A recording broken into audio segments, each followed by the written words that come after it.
Olá, pessoal! Nós vamos começar mais uma aula de história.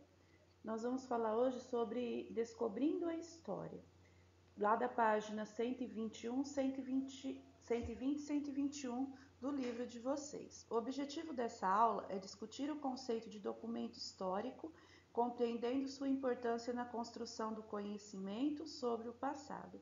Então, o que são esses documentos históricos? São registros que nós temos que conta a história. Lembrando que a história ela não pode ser modificada, ela tem que ser tratada da forma como ela aconteceu.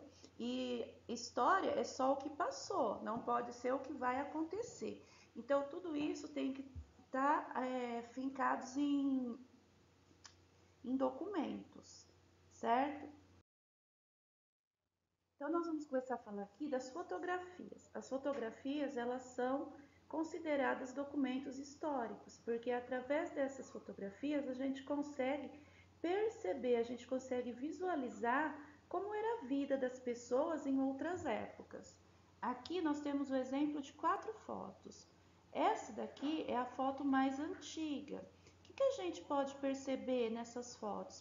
Primeiramente, a roupa que eles usavam. Então, nessa época aqui, a mulher usava um vestido longo, as crianças também, os sapatos eram botas, o pai, o homem da família, ele usava terno.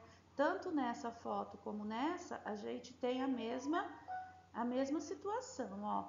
Os homens de terno e as mulheres sempre de vestido. Nessa aqui, os vestidos ainda são mais longos, por se tratar de um período mais longo, mais distante.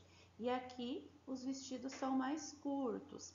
Mas mesmo assim, quando ia se tirar uma foto, havia todo um cenário, era um ritual. A gente observa aqui os pais sentados e os filhos sempre colocados ao redor dos pais, nessa foto também. Aqui, ó, somente os homens usavam calça comprida. As crianças, eles usavam ternos, mas eram ternos com bermuda.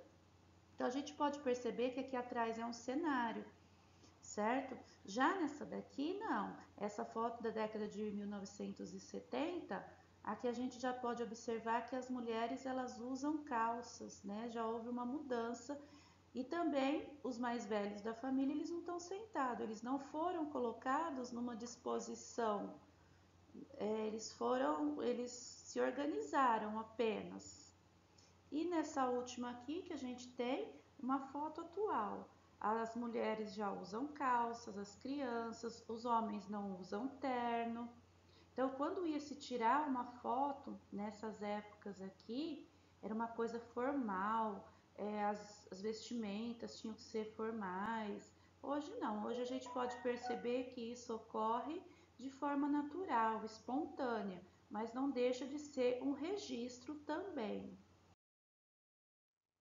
E nós temos as fontes históricas. Essas fontes históricas, elas podem ser materiais ou imateriais.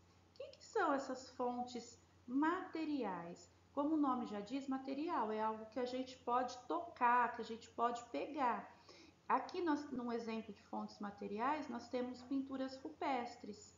Como nós já vimos no começo, né, do livro, as pinturas rupestres eram feitas pelas pessoas que ainda não existia escrita. Então, eles tinham que registrar de alguma forma o que estava acontecendo. Então, a gente observa aqui que tem um animal, aqui tem duas pessoas que podem indicar que eles estavam caçando, eles estavam atrás da presa. Então, isso daqui é um registro, está mostrando da maneira como eles faziam as coisas. Então, isso daqui é um registro material. Né? O que são os registros materiais? Os primeiros são os vestígios de civilização material, monumentos, utensílios, vestígios arqueológicos, assim como os documentos de diversas espécies. Aí nós temos as fontes imateriais, aquilo que a gente não pode tocar. Quais são essas fontes? Os costumes, as lendas, os ritos, o folclore. Então, a gente sabe que existe, a gente lê, a gente ouve, mas aquilo ali a gente não pode tocar nessas fontes. Então, aqui, o material, vestígios arqueológicos, o imaterial, os costumes e tradições. Nós temos também nesses registros os documentos, eles podem ser oficiais e não oficiais. O que são os documentos oficiais? As leis e os tratados que foram criados por governantes e que orientam regimes políticos, porque apresentam as informações do ponto de vista de quem estava no poder no momento em que foram produzidos. Então, são materiais que são produzidos por pessoas que estão no poder. Eles criaram aquela determinada lei, aqueles determinados tratados. E para dar exemplo, aqui nós temos a Constituição Federal Brasileira, que ela foi escrita em 1988, e aqui nós temos todas as leis que devem ser cumpridas no nosso país. Essa Constituição ela não pode ser desfeita, ela pode sofrer alterações. Então, pode ter uma lei que pode ter uma alteração, mas ela não pode ser desfeita. E aqui do outro lado nós temos a certidão de nascimento, que todos nós, é o primeiro documento que nós recebemos, onde vai o nosso nome, a data do nosso nascimento, o horário, o nome do pai, da mãe, dos avós, endereço, a profissão dos pais. Então, tudo está contido nessa certidão de nascimento. Então, esse aqui é o nosso primeiro documento. E existem outros documentos também.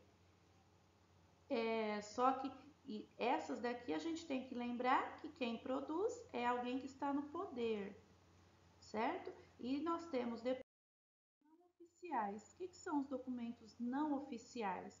Expressam o ponto de vista de pessoas que não estão no poder.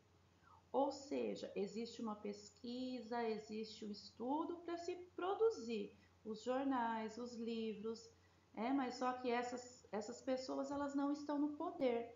Essas podem ser mudadas, essa opinião das pessoas, essas escrituras, isso pode ser mudado. Não precisa de uma lei para que aconteça isso. Uma carta é um documento não oficial. Agora vocês vão fazer a leitura do texto lá do livro de vocês e responder as questões, certo? Tchau, até a próxima aula.